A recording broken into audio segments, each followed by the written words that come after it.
Welcome to Mi's 日本語ダイアリー。このポッドキャストでは日本語を学んでいる皆さんに向けて Mi の独り言をお届けします。日常の出来事であったり、日本の文化であったり、様々なテーマをここでは話していきたいと思います。勉強の役に立つように日本語字幕をつけて配信していますので、ぜひご活用ください。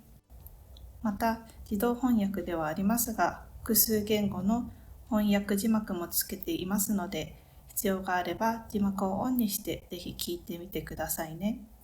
スクリプトとポッドキャストの中に出てくる単語をデータとしてダウンロードすることも可能です。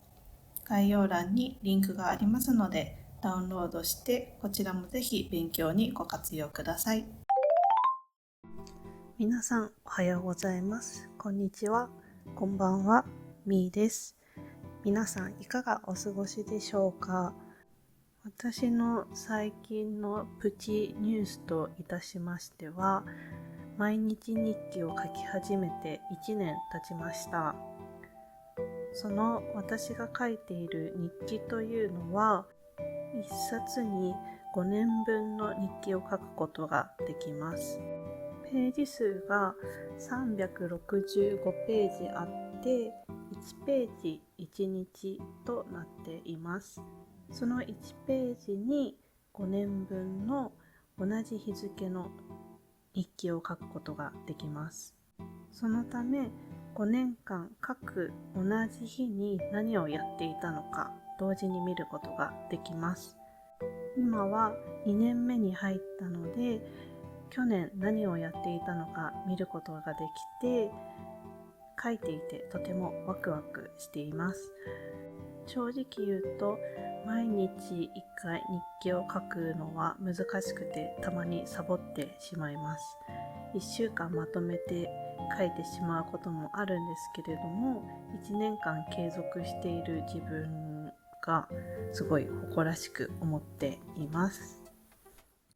ということで本編に入りたいと思います。今回のテーマは料理についてです。皆さんは料理をするのはお好きですか？私はというと、料理をすることは嫌いではないのですが、好きでもないです。誰かと一緒に作って食べるのはとても好きなんですけれども、毎日の食事を自分のために作るというのは正直めんどくさく感じます。時間がないときは特に雑な料理を作ることが多いです。材料を切ったり炒めたり、そしてその後洗い物をするのがめんどくさく感じてしまいます。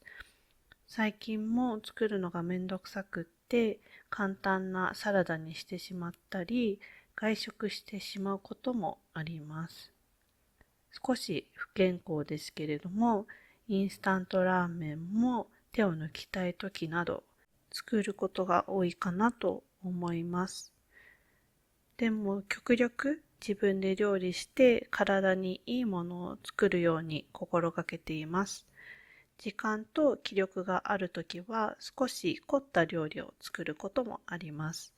私の好きな料理としては餃子や日本の煮物、そしてボロネーゼソースなのです。また甘いものが好きなので、たまにお菓子作りもします。私のお気に入りはスノーボールクッキー、もしくはプールドネージュと呼ばれているクッキーです。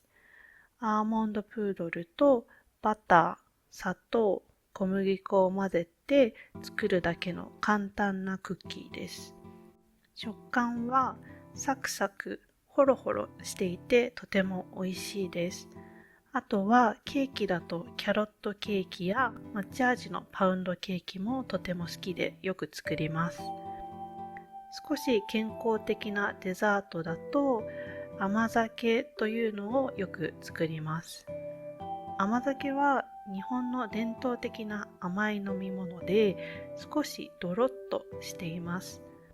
甘酒はお米と米麹という菌を混ぜて発酵させて作った飲み物です。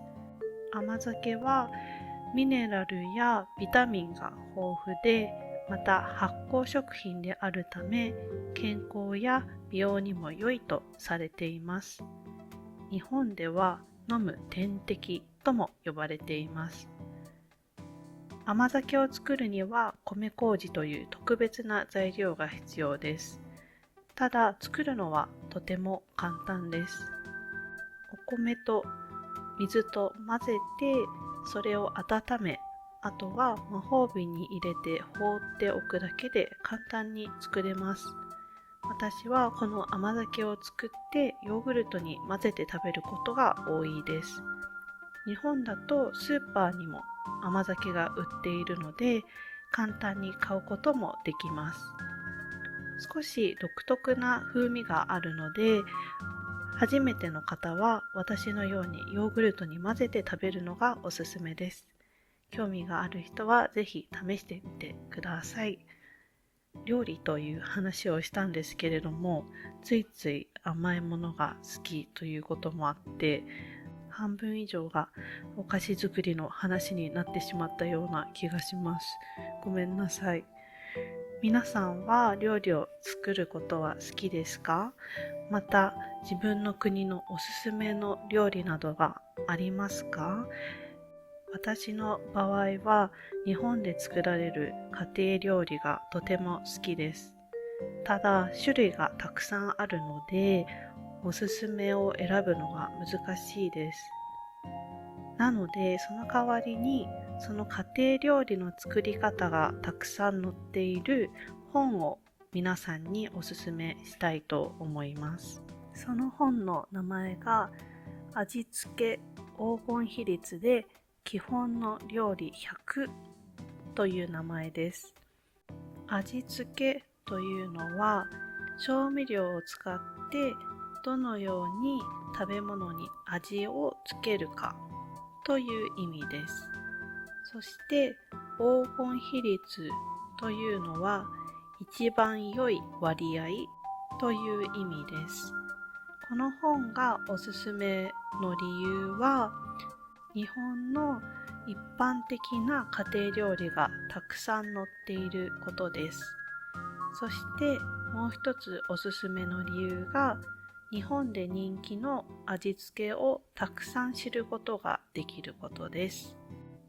この本の中ではたくさんレシピが載っていますが、この黄金比率の味付けを知ることによって他の食材などを使ってレシピをアレンジすることができます。